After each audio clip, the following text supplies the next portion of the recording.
Monsieur le Premier ministre, Bridgestone est un scandale. Et derrière l'arbre Bridgestone se cache la forêt.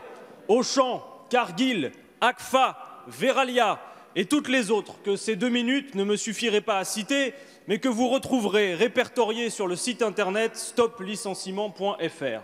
L'État s'est rendu complice de ce massacre social en gavant d'argent public sans vision et sans contrepartie des groupes qui n'ont que faire de l'intérêt général mais ne se soucient que des profits de leurs actionnaires.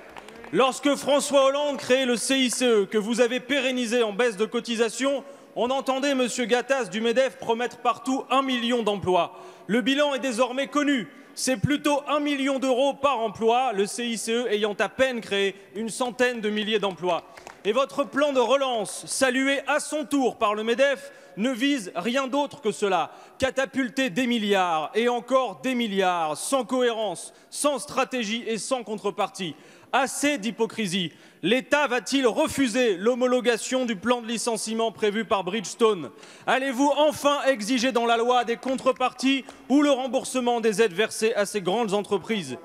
Monsieur Macron nous a bassinés matin, midi et soir avec l'Europe qui protège. Or, dans cette affaire, votre Europe qui protège, c'est l'Europe qui détruit et qui organise la compétition déloyale entre les États membres.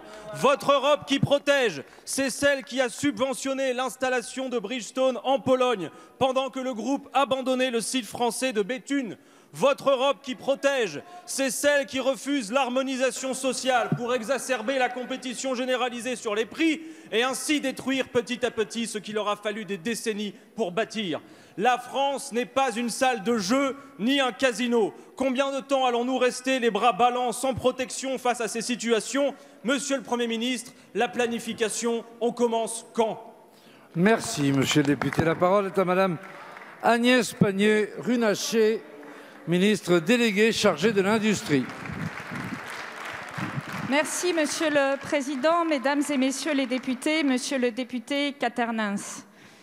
Merci de souligner l'action du gouvernement pour l'emploi, puisque si nous prenons les chiffres, factuellement, c'est ce gouvernement qui a créé 500 000 emplois en 2017, en 2018 et en 2019. Pourquoi 500 000 emplois? Parce que nous avons une conviction chevillée au corps.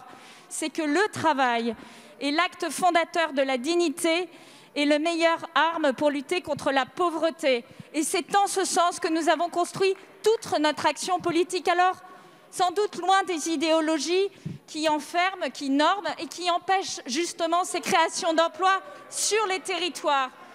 Et moi, je veux vous dire, Monsieur Quaternens, que je vous tends la main pour trouver des solutions sur ces entreprises en difficulté.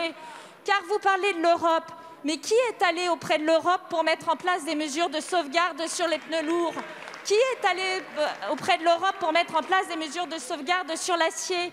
Qui a négocié auprès de l'Europe un accord qui permet de disposer historiquement de 750 milliards d'euros pour faire la relance de notre économie? Qui aujourd'hui se bat pour décarboner notre industrie, pour la moderniser en mettant 35 milliards d'euros, pas sans contrepartie, mais pour les PME, pour les entreprises de taille intermédiaire, car ce sont les principales bénéficiaires de notre plan, celles qui créent de l'emploi sur les territoires et celles qui, aujourd'hui, sont capables justement de répondre aux problèmes d'emploi auxquels nous faisons face. Alors, s'il vous plaît, soyons pragmatiques, Monsieur Quaternens, et faisons en sorte d'aller défendre chaque emploi ensemble, avec des solutions industrielles et pas des grands mots.